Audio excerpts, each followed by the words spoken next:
a reality, if not but the perseverance of our entrepreneurs. In fact, Mr. President, right out of the bat where we started this program, indicated that we are here at PCNGI not to replace the entrepreneurs, our innovators, but to support them.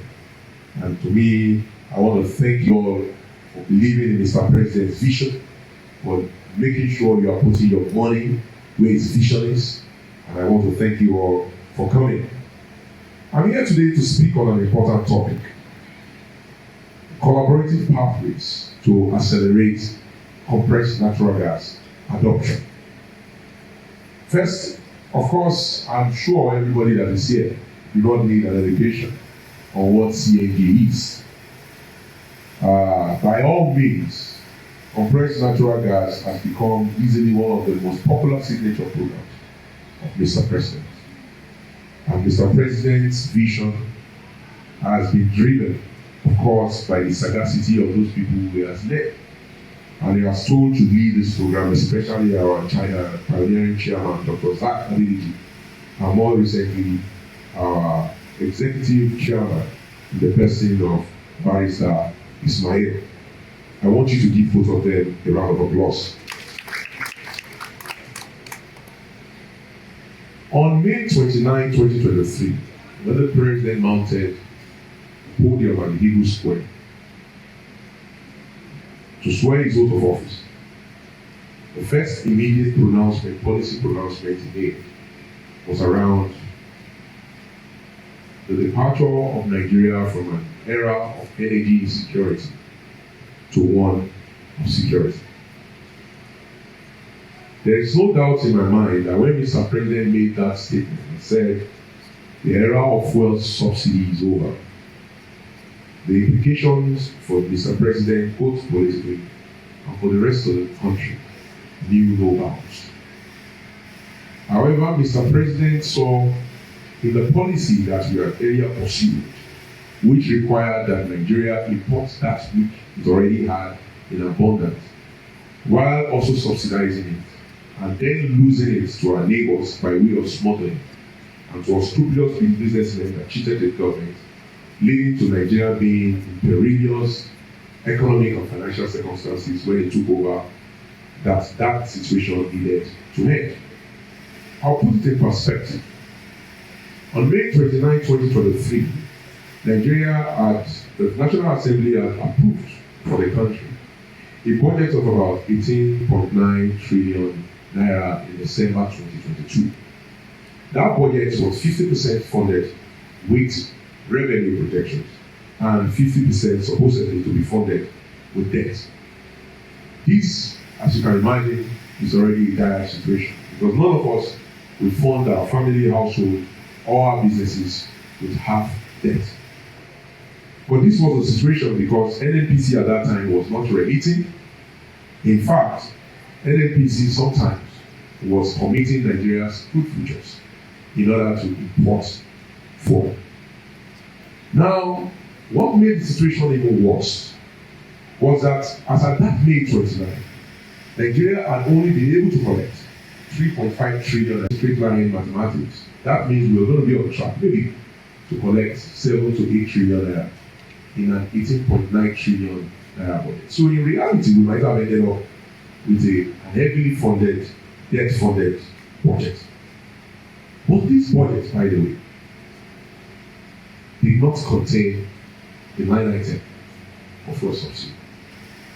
The National Assembly, in its wisdom, in the 2021 Petroleum Industry Act, already outlawed the payment of fuel subsidy. So it could not put fuel subsidy in the 2023 budget. However, on May 29, Nigeria had already spent 5.5 trillion naira on fuel subsidy. So not only did we not have the money, we were paying for what we did not budget for. And of course, you were using the money for the future generations of Nigeria that will have gone to healthcare, infrastructure, and all the other great necessities to ensure our economy grew. We had committed it to importing poverty and exporting jobs, which is what the fuel subsidy amounted to.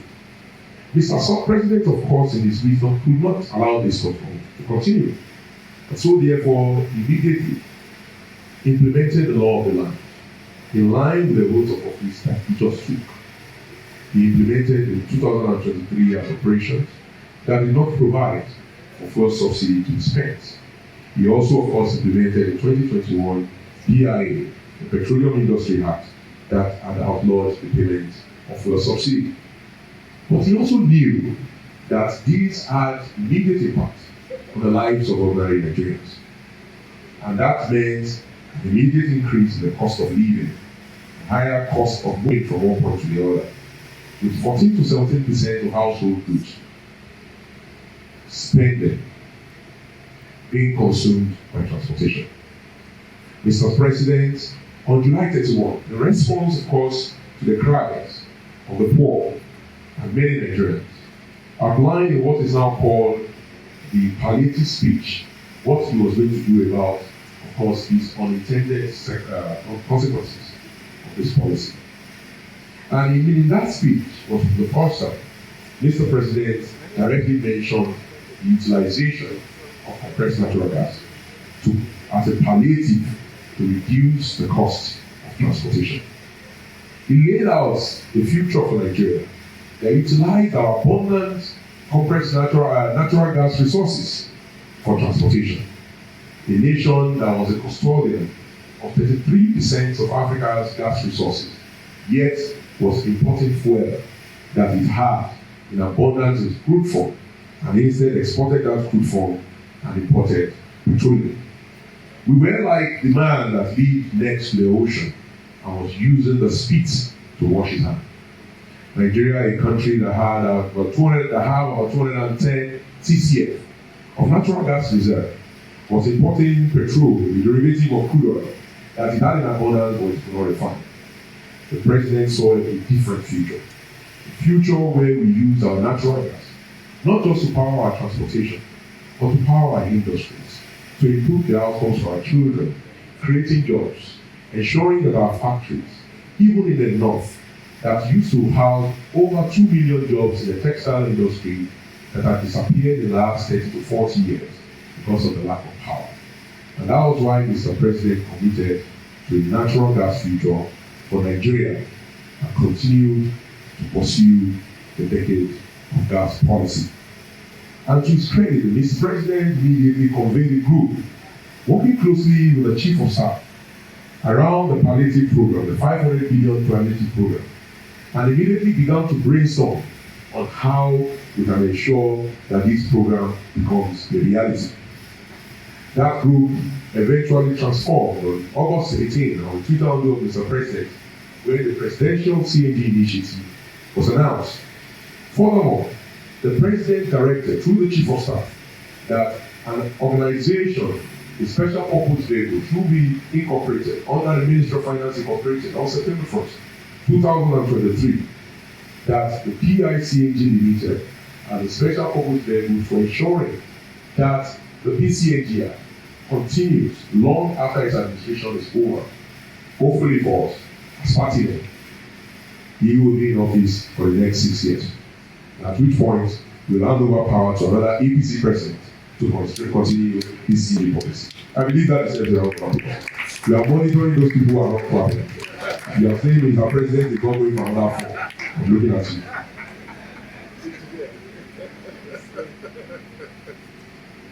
On October 1st, Mr. President announced this program.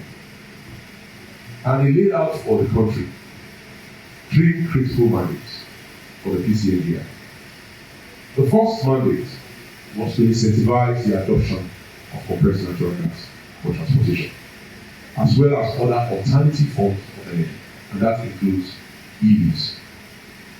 I'm pleased to announce to you that less than 18 months from that day, today Nigeria's stock of natural gas vehicles have risen from mere 4,000 to well close to 100,000 vehicles about 18 months later.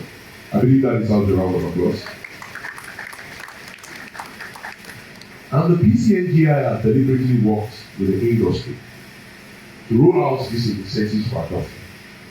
First, we roll out the conventional incentive program, which the president of NATO and all other unions, NURTW, RITI, and I believe they are even represented and recognized and testified to. We provided conversion kits that were acquired by the Ministry of Finance. Yesterday, I spent a lot of time at GSA.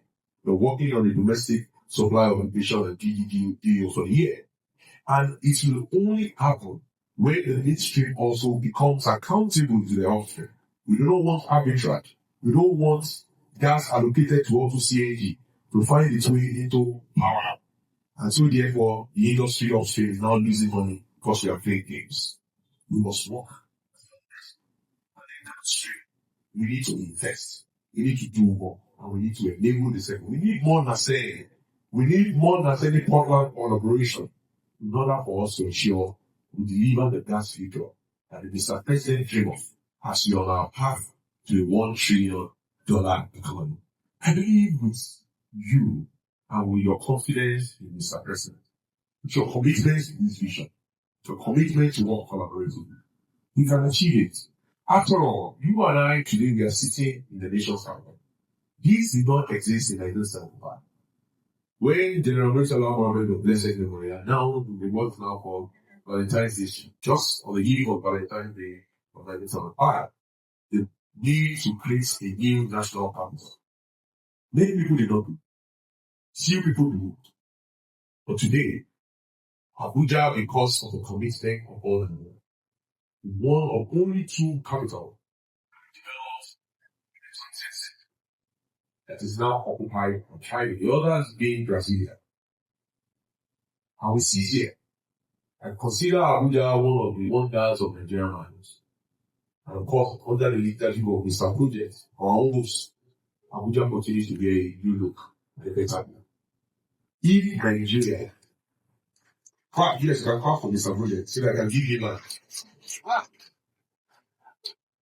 If our minds, if our hands can build Abuja, we can move Nigeria to a secure energy future that is powered by natural gas. Thank you. God bless you. God bless you.